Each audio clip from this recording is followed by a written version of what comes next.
everyone, my name is Renee. Welcome to my channel created by Renee.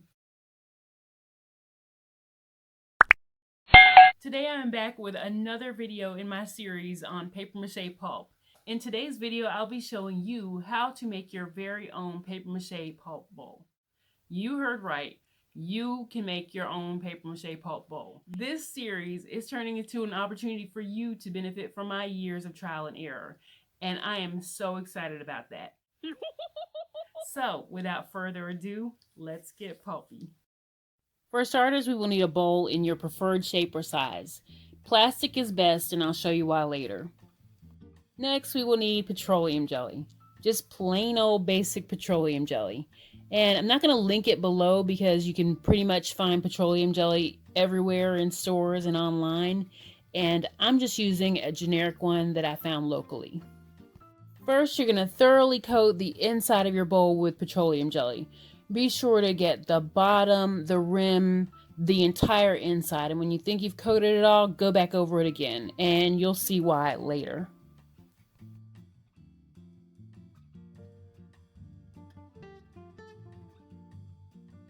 One alternative method to lining the inside of your bowl is plastic wrap, but it's not my favorite because basically you have to be sure to line the inside of the bowl very thoroughly and carefully and smooth it out. Otherwise you end up with wrinkles on the outside of your bowl.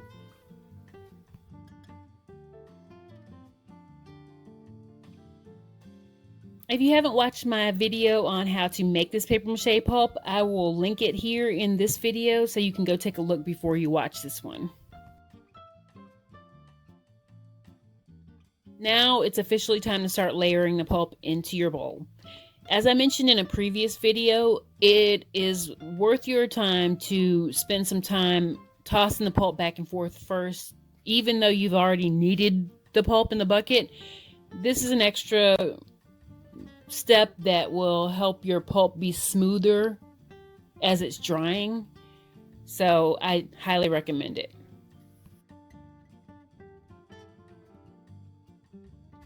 When I'm building a bowl inside of an existing bowl for a mold, I will start by layering from the bottom and work my way up the sides. At this point, I'm not concerned with smooth and accurate. I'm just trying to get the pulp in there first, and then we'll go on to fine-tuning it later. So you see I'm just layering it in here. You can see my handprints in the pulp. That doesn't matter. We will fix that later. You can work on any surface where you feel comfortable. I'm just working on this busted tool because A, it's still good, it's taped up, it's all good. And B, most of my work surfaces are currently a wreck with other projects, and I think they would just confuse the picture. So we're just gonna simplify things with this.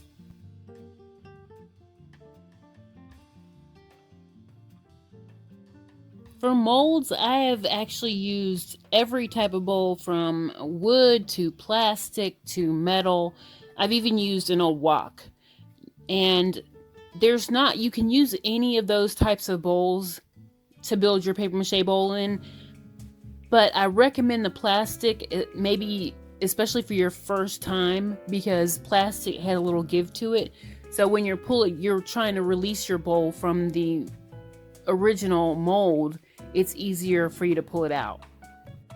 And I finally finished layering the pulp into the bowl.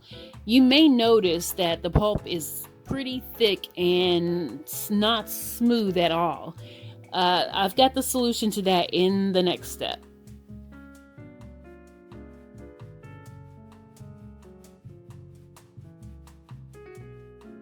Now the smoothing process begins.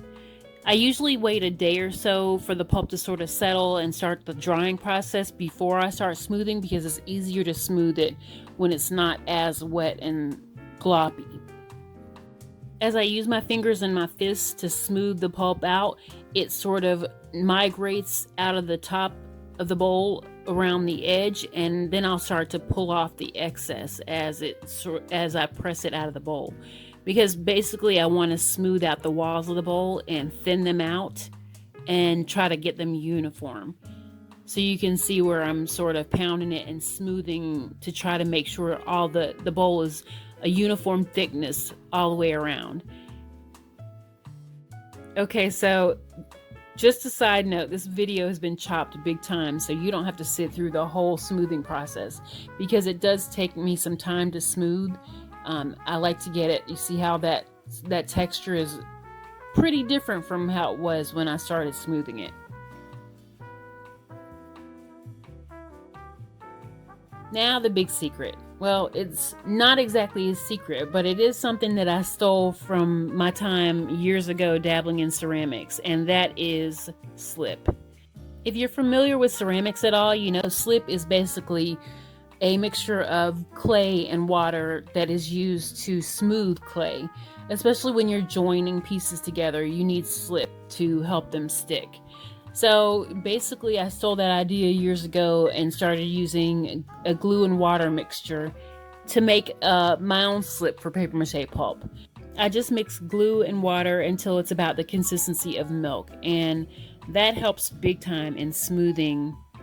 See how smooth that is? I love that. That helps big time in smoothing my pulp as it dries. Let's work on these edges some. So you can see as I'm pressing up the side walls of the bowl to sort of even them out, more pulp is coming up over the edge, and I'm just pinching off the excess. But for this bowl, I want the raw edge, so I'm not going to make it smooth as I pinch them off. You could opt to just smooth it out nicely while you're doing this, but I'm just going to leave it so it makes a sort of a rough, jagged edge as it dries.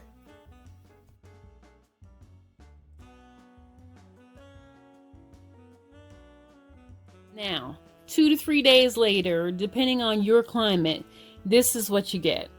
It's mostly smooth, it's dry to the touch, but you can tell it's still damp underneath. It's still drying, it's not ready to come out of the mold yet.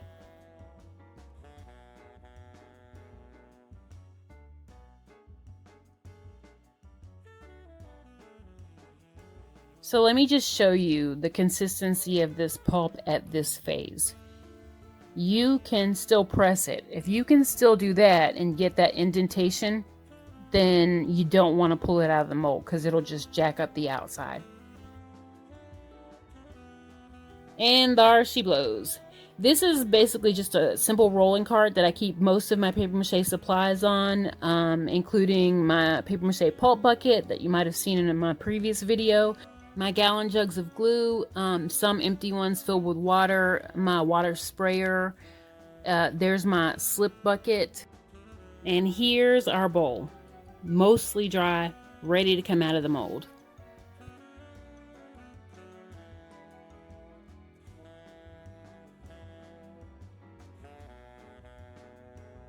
You can kind of gauge that it's ready to come out because it's hard on the inside.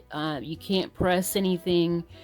It's still a little flexible around the edges, but that's okay because that'll help us remove it from the bowl.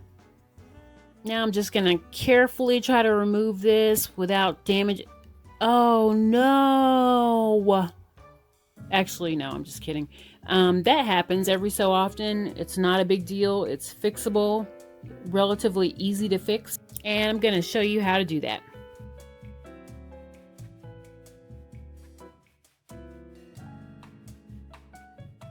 But first, let me show you the consistency of the mostly dry piece.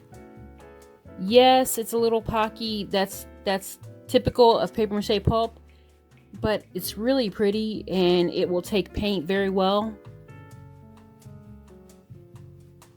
If you look here, it's sort of, you can still flex it. You won't be able to flex this thing at all once it's fully dry. It dries very, very hard. So now let's see how we fix this. Grab a little bit of paper mache pulp, and then we're going to dip it into the slip that we talked about before.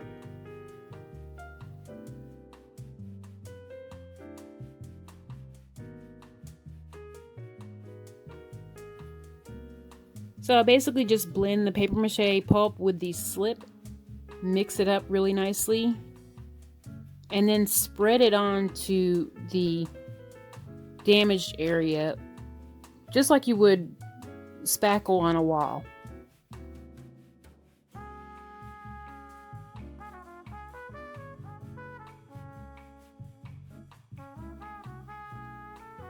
Take off the excess and then use more slip to continue to smooth it.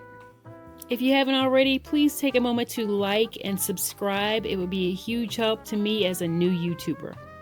And voila!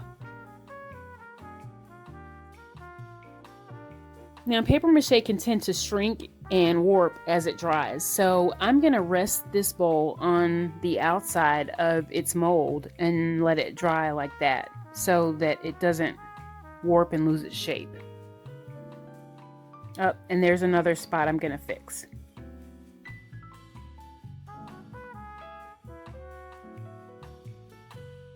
If you didn't know before, now you know. Slip is life. Look how perfect that works.